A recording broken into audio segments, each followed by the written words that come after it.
Oh, yes. If you're hearing that funky music, it means it is time for year 3 of the Confidence Picks. This could be even the rubber match. I won year 1. I'm Steve Deace. My co-host, never partner, Aaron McIntyre, won year 2 a year ago. And now we settled the tie here in 2024 in year 3. You ready to go for 18 games this week in the Big Ten Conference? I think we've done this for 3 years, and I've won the last 2 years. No comment. I think that's, unless I'm getting early onset.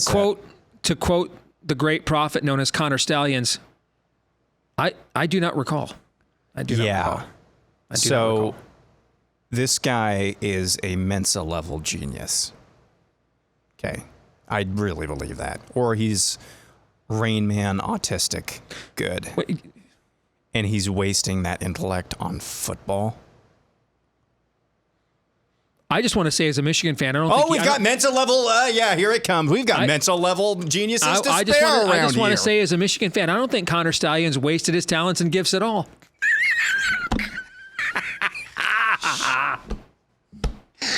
All right. Are you ready to... I do feel bad for him, especially seeing the footage of him when he was a baby. Just the biggest Michigan fan ever. Well, dude, watching that is on the documentary. It's a lot like my son Noah. I mean, Noah, as a little dude, would cry when we lost, and he grew up in a maize and blue-colored painted room. He dressed up as Jim Harbaugh for Halloween 2 years in a row. Yeah. So I raised a young man like that a little bit. Yeah. All right, confidence picks. So just want to recap how this goes. We rank each game, each Big Ten game each week.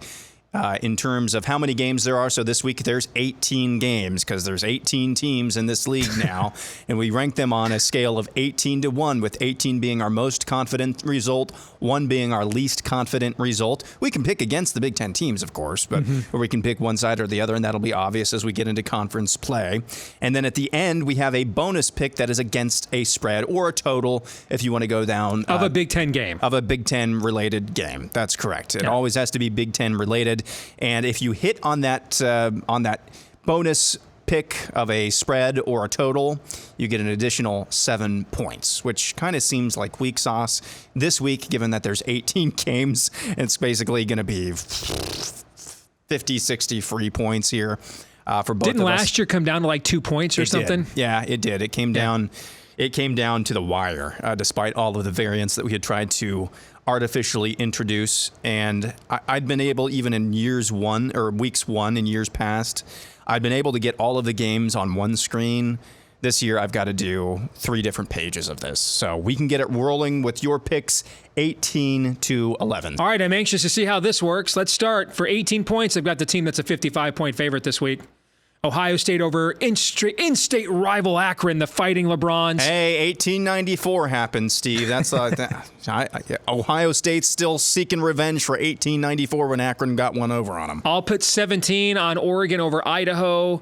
This might be the most points I'll ever put on a Rutgers game, but Rutgers 16 points over Howard. 15, Iowa over Illinois State. I think the offense is getting opened up this week. I'm 24 to 28 points for the Hawkeyes this week.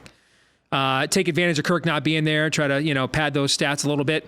Illinois over Eastern Illinois for 14 points. Nebraska over UTEP for 13.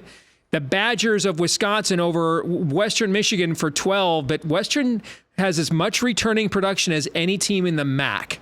So I could maybe see that being a bit of a rock fight for a quarter and a half. They gave Iowa's defense fits last year when Iowa played them, so... I'm going to put 11 points on Michigan over Fresno State. That's more respect for Fresno State than anything else, and they're way better than any of the other teams we just mentioned. Let's go to the second half of these picks. So we're going to do it this way. Yeah, we're going to do it this way. Sorry, right. That's the only way that this could work. Let's see. I've got at 18, Ohio State over Akron, 17, Oregon over Idaho. Rutgers, 30-some point favorite over Howard. That's pretty easy. I do have Illinois over Eastern Illinois at 15. I'm basically basing these for this part on the point spreads, just basically how big the point spreads are. I figure if the guys in Vegas know what they're talking about, then I'll go follow them. Michigan over Fresno State, my favorite West Mountain West team. Wisconsin over Western Michigan at 13. Washington over Weber State at 12. Iowa over Illinois State at 11. Iowa is a 22.5 point favorite against a an FCS Missouri Valley Conference team, which, Missouri Valley is probably, it is the best FCS conference in the country. But I still don't see that offense getting opened up at all. Opening up the offense would be like 17 to 19 points on offense, no defense or special teams. All right, Aaron, I just saw a promo on the Big Ten Network as you were talking for Weber State versus Washington. I can't wait. At 11 p.m. I can't wait. That's just I cannot wait. What timeline is this? What universe is this? Yeah, I asked you a few weeks ago on Bigger Ten, hey, you ready for Washington versus Weber State at 10 p.m. on Big Ten Network? Promos for Washington versus Weber State at 11 Eastern on the Big Ten Network. Just nuts. All right, second half of my picks, I'll go with Purdue over Indiana State for 10.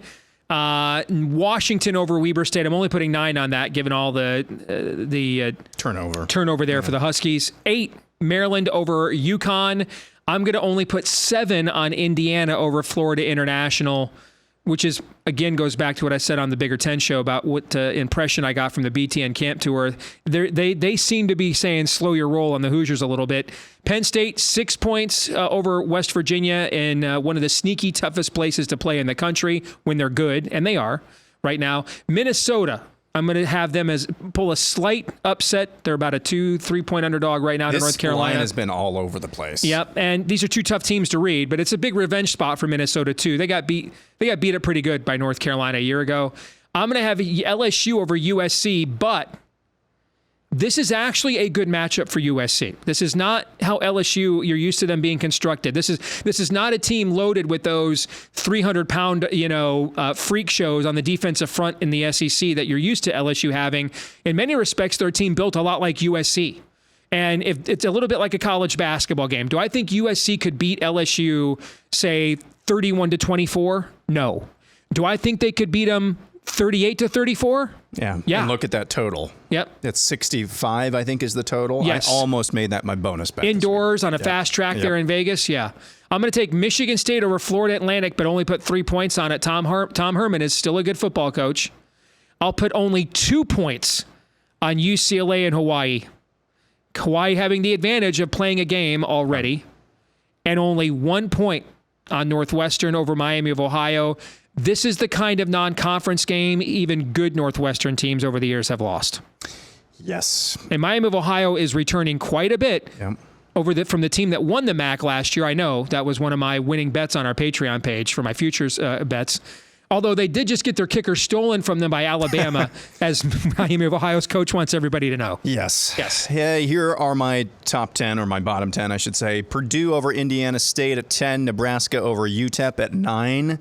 8 is Maryland over UConn. 7, Indiana over FIU. 6, Michigan State over FAU. 5, Penn State over West Virginia. If I'm Penn State, am I thanking my lucky stars that that's not at night? Yes. I mean, I think that is an advantage. It's still going to be a raucous environment, but if it was at night, I think that would take on a whole new life of its own. For UCLA, I have the same pause that you do when it comes to UCLA going to the islands. UCLA over Hawaii, though I still think UCLA can get it done.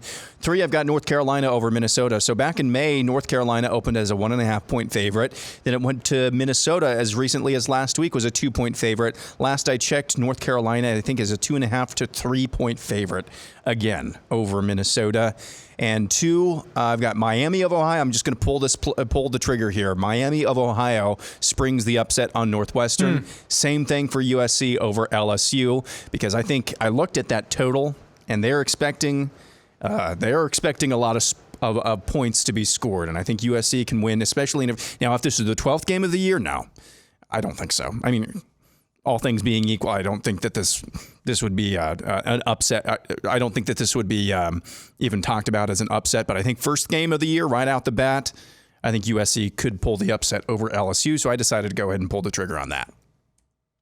What's your bonus bet, Steve? I am going to stick to what I know. And Michigan has Texas the following week. Fresno State is arguably the best Group of 5 program of the last 30 years. Before anybody knew where Boise State was, Fresno State was a mid-major power in college football. They're coming to our stadium without their head coach, Jeff Tedford. They have a lot of pride. They have a lot coming back. I think they'll play hard. I don't think physically they can stand up at the line of scrimmage at all, but I also think Michigan is immersing a lot of new faces on offense. I think Michigan's running a very vanilla game plan on offense, regardless of what the quarterback situation is, not wanting to show a lot to Texas the week, a week from now. So I expect a very meh kind of an effort. I don't think the night game against the national champs, I don't think Fresno State's a program that comes in and melts down. Seeing that spectacle, they played in a lot of big stadiums as a program. They've got a good culture. I think they play tough and hard. I think it's something like 31-14, something like that. Okay. But that's well within the 21.5. And that hook also screams to me a backdoor cover where maybe it's 31-10 and they score touchdowns against Michigan's reserves in the final minute or something. Yeah. All right, mine is this UNC Thursday night over Minnesota. I said this line has been all over the place. I see the steam. It could be. I think it might be sharp buyback. You know what that is? Where sharps say, "Hey, wait a minute, we're gonna load up Minnesota." Now they might be buying that back a little bit, especially during the offseason when limits are low. Correct. And then you buy it back now the limits are raised, so you can make even bigger money. Yeah. Yeah. So I think I'm gonna roll with UNC or North Carolina over Minnesota minus 2.5. I got them last week plus 1.5, and I still bet on North Carolina, and I still even like them at this number. So we both went against the Big Ten team for our bonus picks this week. Yeah. We ain't called Bigger 10 for nothing, folks. All right. All right. We're back at it again right here on the channel. For Aaron McIntyre, I'm Steve Deace. We'll see you then.